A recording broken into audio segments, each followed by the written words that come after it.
നിങ്ങളെല്ലാവരും കോടീശ്വരന്മാരായി എന്ന് കരുതുക. നിങ്ങളുടെ ഒരു ജീവചരിത്രം ഒരു പേജിൽ എഴുതൂ വേഗം. ടിൻഡോ, നീ എന്താ ഫാൻസി ഡ്രസ്സിന് പോവുകയാണോ? എന്താണ് എഴുതാത്തത്?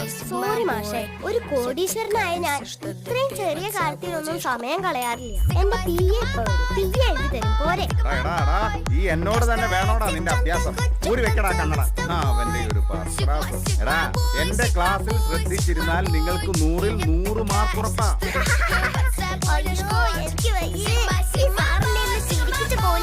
എന്താടാ തമാശ പറയാണോ? തമാശ പറയുമെങ്കിൽ എനിക്കെന്താ പറഞ്ഞ? നിങ്ങൾക്ക് ഏറ്റവും ഇഷ്ടപ്പെട്ട പക്ഷിയുടെ പേരാണ് ഇനി പറയേണ്ടത്. ചിഞ്ചു പറയൂ. കൊള്ളാം, തത്ത നല്ല പക്ഷിയാണ്. ഇനി ദീപു പറയൂ. Very good. മയിൽ നല്ല ചന്തമുള്ള പക്ഷിയാണ്. ഇനി ടിൻഡു പറയൂ. ഏതാണ് നിനക്ക് ഇഷ്ടമുള്ള പക്ഷി? നല്ല ടേസ്റ്റുള്ള പക്ഷിയാ സാറേ. കുരുത്തം കെട്ടവനെ,